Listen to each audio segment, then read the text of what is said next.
On a certain day, the prophet Samuel goes to King Saul and says, "I have a message from the Lord for you. This is what the Lord Almighty says. I will punish the Amalekites for what they did to my people." Yes, do you remember when the Israelites were walking in the desert after they were delivered out of Egypt, that the Amalekites attacked them? Now the Lord will destroy these enemies. And he says to Saul, "Now go, attack the Amalekites and totally destroy all that belongs to them. Do not spare them, no man or woman or child, no cattle or sheep, camel or donkey." So Saul summons a big group of soldiers. Then they attack the Amalekites. But what is this? They spare the king of the enemies. That is not what the Lord has asked Saul to do. And look here, they also take the best of the sheep and cattle. Why are the soldiers not obeying the Lord?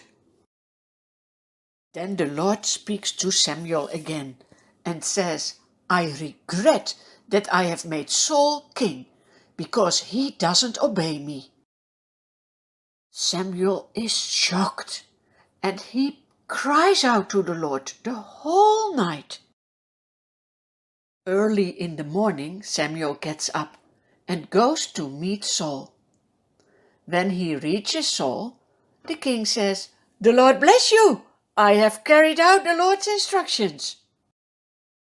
But Samuel says, "What then is this bleating of sheep in my ears?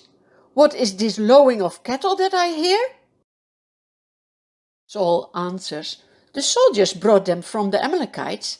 They spared the best of the sheep and cattle to sacrifice to the Lord your God, but we totally destroyed the rest." Hey, do you see what Saul is doing?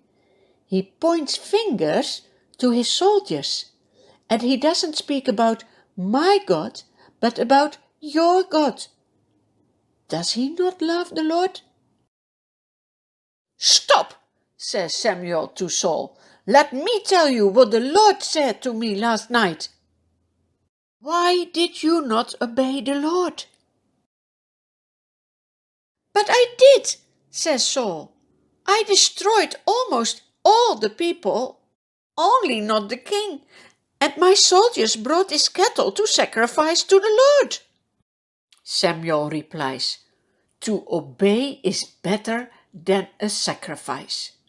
Because you have rejected the word of the Lord, he has rejected you as king." Samuel knows how important it is to obey the Lord, and he says, "Bring me the king of the Amalekites." And then the prophet kills this king. Then Samuel goes home, and also King Saul goes back to his palace. What a sad day. Do you see that things are not going right when you don't obey the Lord? Samuel is mourning. He is so sad about everything. Now Saul is rejected as king. Who will be the next king? What will the Lord do?